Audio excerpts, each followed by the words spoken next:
Good morning today, Hunter Scholars. Today we're going to continue to build our knowledge of fractions, all right? You all have done a great job just adding the fractions with like denominators and subtracting fractions with like denominators. And today we're going to step up the rigor a little bit more by making it word-based problems, okay? The only difference in the work that you're doing today is really identifying the words within the problem that are going to tell you what operation you're going to do.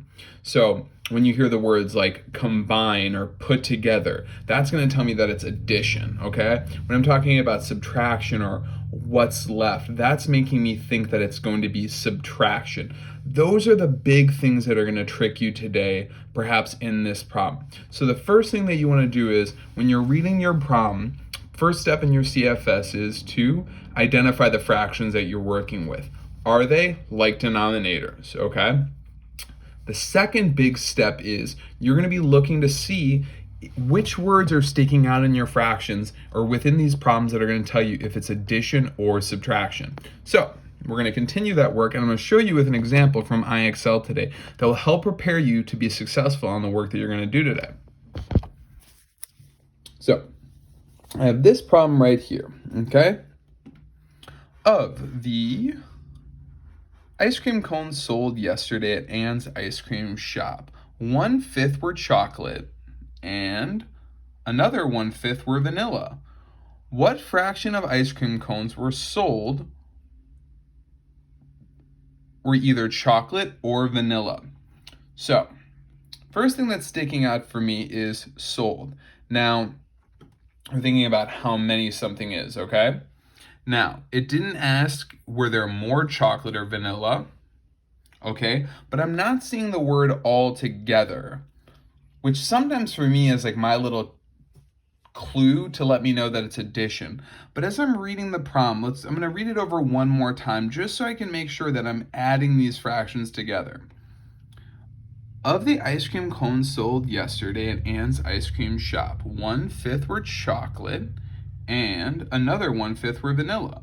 What fraction of ice cream cones sold were either chocolate or vanilla? So now I know that they're, again, asking for both ice cream cones flavors and how many were sold. So that, again, when they're telling me both, that's telling me that I should be adding those fractions together, okay? So again, as I see, both fractions have the same denominator. So 1 plus 1 is going to give me 2, okay? So then, again, I put my slash mark down. Okay, and then I remember that my denominator is 5, so that stays the same. Okay, so then my answer is 2/5. So we just saw an addition problem. Okay, so now let's see if we can identify one that might be subtraction. A tailor cut 5/6 of an inch of it off of a skirt and 1/6 of an inch off of a pair of pants. How much more did the tailor cut off the skirt than the pants? So again, it's comparing. So it's asking me the difference, which reminds me again of that example that I used earlier in the year where I would have Terrell stand with me in the front of the classroom and Terrell would stand next to me and I pointed out the difference in our height, okay? Where Terrell's head was at versus where my head was at. That was the difference. And that little space in between is what told Mr. G and showed you how much taller Mr. G was versus Terrell. And don't worry, Terrell, at some point I'm sure you will be taller than Mr. G as long as you don't drink too many of those Frappuccinos.